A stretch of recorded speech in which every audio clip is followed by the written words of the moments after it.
नमस्कार, मैं दयाशंकर मिश्र।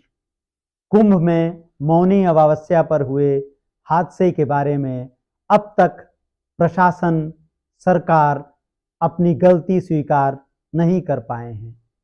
ना ही मृतकों की सही संख्या बताई गई है और ना ही घायलों के बारे में ठीक तरह से जानकारी दी जा रही है। ऐसा लग रहा है कि सरकार को गोदी मीडिया और अपने जनसंपर्क एजेंसियों पर ज़रूरत से ज़्यादा भरोसा है।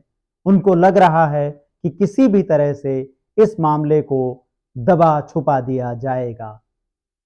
इस बीच शंकराचार्य स्वामी अभिमुक्तेश्वरानंद ने बहुत साफ साफ शब्दों में सरकार की आलोचना की है और मुख्यमंत्री योगी आदित्यनाथ पर झूठ बोलने का आरोप लगाने के बाद उनके इस्तीफे की बात भी कही है। सुनिए उन्होंने क्या कहा। तो फिर उससे वैसी व्यवस्था भी तो होनी चाहिए, जितने लोगों के लिए भोजन अपने घर में हो, जितने लोगों के लिए बैठने की जगह हो, उतने ही लोगों को तो बुलाया जाता है। आप 40 करोड़ की व्यवस्था किए हो, हम लोग जाकर के स्नान किए। अब आप बताइए कि मुख्यमंत्री ने धोखा किया कि नहीं हमारे साथ, तो हमको वंचित कर दिया। हमको आपने ऐसा आभास करा दिया कि अफवाह चल रही है, कोई कैजुअलिटी नहीं हुई है, कोई मृत नहीं हुआ है। तो इतना बड़ा धोखा संत समाज के साथ, इतना बड़ा धोखा संत सनातनियों के साथ, इतना बड़ा धोखा हम लोगों के साथ कैसे इन्होंने कर दिया? क्यों कर दिया? अखाड़े की पीड़ा ज्यादा है कि आपने देश के सामने झूठ क्यों बोला, सनातनियों के सामने झूठ क्यों बोला? झूठा मुख्यमंत्री, क्या कारण है? क्यों इतनी बड़ी जब घटना हो गई थी तो आप क्यों छुपा रहे थे? तो इस बात की पीड़ा आपको पता ही नहीं था। तो आज सबसे बड़ी जो हम लोगों के मन में पीड़ा है वो ये है कि हमारा मुख्यमंत्री झूठा है। वो इस बात की पीड़ा है कि वो हमारे साथ घटना घटती है, हम ही से छिपा लेता है और हमको हमारे जो मृतात्मा है उनके प्रति संवेदना व्यक्त करने के लिए, उपवास तक रखने के लिए मौका नहीं दिया इस व्यक्ति ने। तो हम तो कहते हैं कि ऐसे मुख्यमंत्री को कुंभ पर्व रहते रहते इस्तीफा दे देना चाहिए। ये नहीं है पद के काबिल, ये जनता से झूठ बोलता है। जो सच्ची बात है, घटना घट गई, उसको सामने रखो कि भाई ये हो गया है। इसके लिए न्यायिक आयोग गठित किया गया। भाई न्यायिक आयोग से क्या लेना देना है? पहले तो ये बताएं, वक्तव्य दें कि इन्होंने। आपने सुना किस स्पष्टता से शंकराचार्य कुंभ में हुई अव्यवस्था की बात कर रहे हैं। लेकिन सरकार को पता है कि गोदी मीडिया के सहारे जल्द ही वह इस हादसे को ढक देगी। इन सवालों को जनता के सर पर मढ़ दिया जाएगा। अंततः जनता को ही कसूरवार ठहराने के लिए बाबाओं की फौज लग गई है, गोदी मीडिया के पत्रकारों और एंकरों की फौज लग गई है। अखबारों में यही लिखा जा रहा है कि जब इतनी भीड़ आएगी तो हादसे कैसे रोके जाएंगे। बड़े बड़े अखबार से लेकर टीवी चैनलों में यही लाइन चल रही है। यह लाइन चलाने का क्या मतलब है? इन बातों को बार बार दोहराने का मतलब है ताकि जनता में असंतोष ना रहे। जब जनता में असंतोष नहीं रहेगा तो सरकार की आलोचना किस आधार पर होगी? जनता को बताया जा रहा है कि भीड़ ही जिम्मेदार है। यह भीड़ आई कहां से?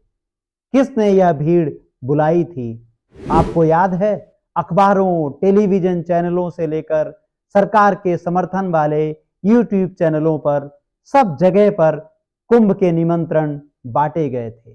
चारों तरफ डंका पीटा गया कि सबसे बड़ा कुंभ है।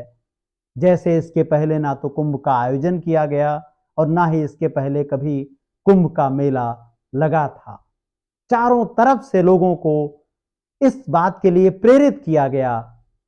आप देखें, टीवी चैनलों पर ज्योतिष के नाम पर परोसे जा रहे झूठ में इस तरह की खबरें प्रकाशित की गई। अखबारों के पहले पन्ने पर लिखा गया कि मोक्ष का ऐसा अवसर आपको चूकना नहीं है।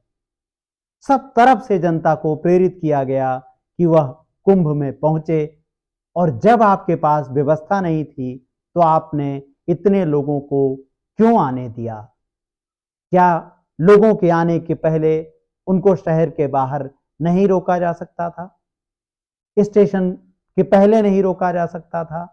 या सरकार की ओर से, मुख्यमंत्री की ओर से यह नहीं कहा जा सकता था कि आप प्रयागराज में इतनी तारीख के बाद आएं, या शाही स्नान पर अब इंतजाम नहीं हो सकता है, आप ना आएं?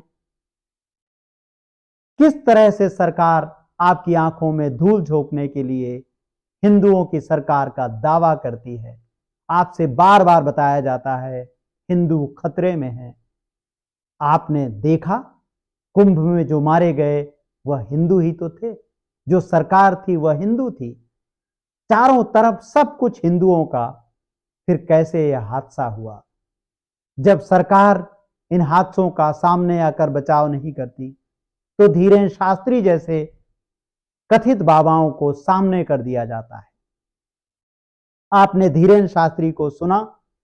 धीरेन्द्र शास्त्री बीजेपी के बाबाओं की फौज के सबसे बड़े सेनापतियों में से एक हैं, जिनको इसी बात के लिए तैयार किया गया है कि ऐसे हादसों का बचाव कैसे किया जाए। धीरेन्द्र शास्त्री ने कहा है कि शव और शिव पर राजनीति नहीं की जाती। धीरेन्द्र शास्त्री साफ साफ कह रहे हैं कि जो इसमें मारे गए हैं उनको मोक्ष मिलेगा। धीरेन्द्र शास्त्री बता रहे हैं कि मौतें तो किसी भी तरह से हो सकती हैं। तो फिर जीवन का मतलब क्या है? फिर पढ़ाई लिखाई का क्या मतलब है? फिर जीवन में आगे बढ़ने का, शिक्षा का क्या मतलब है? रोजगार का क्या मतलब है? जब सबको मर ही जाना है तो फिर कुंभ में नहाने का भी क्या मतलब? जब एक दिन सबको मर जाना है तो लोग हादसों का शिकार होकर ही क्यों ना मर जाएं? धीरेन्द्र शास्त्री को भी वीवीआईपी सुविधा लेने की क्या जरूरत थी? भीड़ में आना चाहिए था। यह सब विचार शून्यता की स्थिति है। एक तरफ धीरेन्द्र शास्त्री बोल रहे हैं, दूसरी तरफ राजस्थान के तिजारा से विधायक और नाथ संप्रदाय के 8वें महंत बालकनाथ बोल रहे हैं। बालकनाथ विधायक भी हैं, महंत भी हैं। उन्होंने तो यहां तक कह दिया कि यह हमारी एकता और संस्कृति को खंडित करने का षड्यंत्र हो सकता है। यूपी सरकार का आयोजन, प्रधानमंत्री की तस्वीरों से लगा आयोजन, पुलिस आपकी, व्यवस्था आपकी, और आप इस हादसे को रोक नहीं पाते हैं क्योंकि आप वीवीआईपी की व्यवस्था करने में जुटे हुए हैं। वीआईपी पर ही सरकार का पूरा फोकस रहा। हम लगातार देख रहे थे किस तरह से जनता के वीडियो आ रहे हैं। देखिए, हम लोग दूर से आए हैं, तो ये व्यवस्था होना चाहिए जो कम से कम हमारे लिए ऊपर कुछ तो व्यवस्था होना चाहिए, जैसे शीत न लगे, हवा न लगे। हमारे लिए कोई व्यवस्था नहीं। हम हरियाणा से आए हैं और अपने लिए हम कम्बल लाए हैं, तो इस ठंड में हमारी सुरक्षा सिर्फ कम्बल है। और यहाँ के जितने पुलिस वाले हैं उनसे अगर हम रास्ता भटक जाते हैं तो हम ये पूछते हैं जो हम कहाँ जाएं, हमें रास्ता पता नहीं है, तो ये नहीं बताते हैं जो हमें पता है, क्योंकि ये कहते हैं मैडम आज मैं आया हूँ, मुझे कुछ नहीं पता है। हम 2 घंटा रास्ता भटक गए। खाना वाना कोई मिल रहा है यहाँ पे? कुछ नहीं, कुछ भी नहीं, कुछ भी नहीं, कोई सुविधा है यहाँ पे? बिल्कुल नहीं। चाय वही खाली एक पुलिस बार का खरीद सुविधा के है। कुछ नहीं। चाय हम लोग खरीद के पिए हैं। हाँ। उसके बाद घर से जो नमकीन और बिस्किट लाए थे वही खा के हम हैं। हमारे लिए कुछ तो रात भर ऐसे खुले आसमान ऐसे के ही नीचे? खुले खुले आसमान में कल भी थे और आज भी है। देखिए, ये थोड़ा हो गया। सरकार तो कह रही है बड़ी व्यवस्था है। हाँ, यही हम भी दुखी हैं, जो कम से कम ये सर्दी में होना चाहिए। कोई व्यवस्था है? ठंडा में मोरता निकलो तो व्यवस्था बा। हाँ माता जी, कोई व्यवस्था नहीं है। हाँ नहीं, कोई व्यवस्था नहीं है। कोई व्यवस्था नहीं है? न- टेंट है? नहीं, टेंट नहीं है? नहीं, खाना पीना है? नहीं, कुछ नहीं है? कुछ नहीं। सरकार की तरफ से कुछ व्यवस्था नहीं है, कोई व्यवस्था नहीं। पढ़ने के लिए जा रहे हैं, खुद वीडियो बनाइए, देखिए कि कैसे पब्लिक पड़ी हुई है। हम बोलेंगे तब पता चलेगा। आप खुद देख सकते हैं और देख के वीडियो बना के डालिए, सरकार तक पहुंचाइए। हमारी यही शिकायत है, रिक्वेस्ट है, जो कम से कम हम तो आज है, कल चले जाएंगे, लेकिन जो आए उनके लिए थोड़ा ये व्यवस्था होना, सबकी उमंग है, तरंग है, जो हम कुंभ में नहाए, तो उनके लिए थोड़ा सुरक्षा होना चाहिए, रहने का, बस खाने का।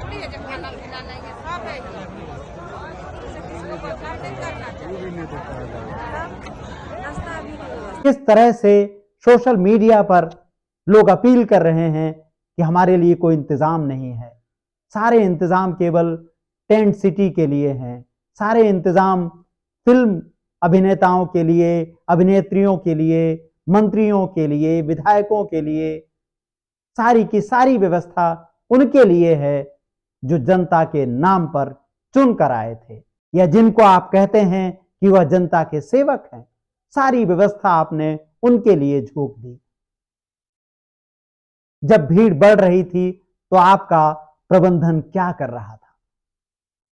मुख्यमंत्री योगी आदित्यनाथ का ध्यान दिल्ली चुनाव पर था। दिल्ली चुनाव का प्रचार कर रहे थे। इतना बड़ा जब आयोजन होता है तो पूरी शक्ति से आपको वहां उपस्थित होना था। आप देखते हैं कि योगी आदित्यनाथ किस तरह से अपने भाषणों में हिंदू पर खतरे की बात करते हैं। आपसे यह दायित्व नहीं संभाला गया। एक तरफ शंकराचार्य आपका इस्तीफा मांग रहे हैं, जनता त्राहि त्राहि कर रही है, और आप अभी भी चुनाव में व्यस्त हैं। प्रधानमंत्री सामने आकर रैली में दुख व्यक्त करते हैं, लेकिन माफी कोई नहीं मांगता। प्रधानमंत्री की तस्वीर योगी आदित्यनाथ के मुकाबले विज्ञापनों में कहीं बड़ी थी। उन्होंने अपनी छवि निर्माण का कोई मौका नहीं छोड़ा था। उन्होंने आकर क्षमा याचना क्यों नहीं की? योगी आदित्यनाथ ने क्षमा याचना क्यों नहीं की? रात दिन आप हिंदुओं को खतरे में दिखाते हैं, मुसलमानों का डर दिखाकर वोट मांगते हैं, और आप जब अब हिंदू आपके आयोजन में इस तरह से मारे जा रहे हैं कीड़े मकोड़ों की तरह, तो इसकी जिम्मेदारी कौन लेगा? इसकी माफी कौन मांगेगा? अखबारों को देखिए। इन अखबारों को देखकर आपको लगता है कितना बड़ा हादसा हुआ है। अखबारों के भीतर क्या खबरें छप रही हैं? अखबारों के भीतर आज भी खबरें छपी हैं, अद्भुत है संगम, सनातन से ही भारत संगम और संविधान, वसंत पंचमी स्नान पर कोई चूक ना हो, सारी तैयारियां पूरी करें। कहीं सवाल नहीं है। अब व्यवस्था बहुत टाइट कर दी गई है। सवाल यह है कि इतना बड़ा हादसा कैसे हो गया, और आपको हमेशा की तरह भ्रम में डाला जा रहा है। कहा जा रहा है कि वीआईपी व्यवस्था खत्म कर दी गई है। वसंत पंचमी के स्नान के दिन भी भारी भीड़ उमड़ने की बात कही जा रही है। अखबारों में खबरें छपी कि 2 से 4 फरवरी तक के लिए नो व्हीकल जोन बना दिया गया है। अब उसमें 1 फरवरी को भी जोड़ लिया गया है, यानी 1 फरवरी को भी कोई वीआईपी व्यवस्था नहीं होगी। वीआईपी पास कैंसिल हैं। उसके बाद खबर छप रही है कि उपराष्ट्रपति जगदीप धनखड़ 1 फरवरी को संगम में डुबकी लगाने जा रहे हैं। तो जनता को पूछना चाहिए कि क्या उपराष्ट्रपति 10 से 15 किलोमीटर दूर पैदल जाएंगे, बिना गाड़ियों के काफिले के जाएंगे? इसी के साथ खबर छपी है कि 116 देशों के राजनयिक भी 1 फरवरी को ही संगम में डुबकी लगाने जा रहे हैं। उसके बाद वह मेला क्षेत्र का भ्रमण भी करेंगे। राजनयिक वीआईपी नहीं होंगे, बिना किसी सुरक्षा के यह सब होगा। आपकी आंखों में धूल झोंकने का काम ऐसे ही किया जाता है, क्योंकि गोदी मीडिया सवाल नहीं पूछता। एक तरफ खबर छप गई कि वीआईपी व्यवस्था खत्म, टीवी चैनलों पर खबर दौड़ रही है, अखबारों पर खबर दौड़ रही है, आपको भी लगता है सरकार काम कर रही है। दूसरी तरफ उपराष्ट्रपति जा रहे हैं। अखबारों की माने तो 5 फरवरी को प्रधानमंत्री भी डुबकी लगाने जाएंगे, तो क्या वह भी आपकी तरह 10 किलोमीटर पैदल चलकर जाएंगे? इन सवालों को जिंदा रखिए। हमारी पत्रकारिता का सहयोग कीजिए। संभव हो तो हमारे चैनल को ज्वाइन कीजिए, ताकि हम आप तक इन सवालों को पहुंचा सकें जिनको गोदी मीडिया 24 घंटे छुपाने की कोशिश करता है। आज के इस वीडियो में इतना ही। लोकतंत्र, संविधान और नागरिक चेतना से जुड़े हमारे वीडियोस को देखने के लिए चैनल को लाइक कीजिए, सब्सक्राइब कीजिए। नमस्कार।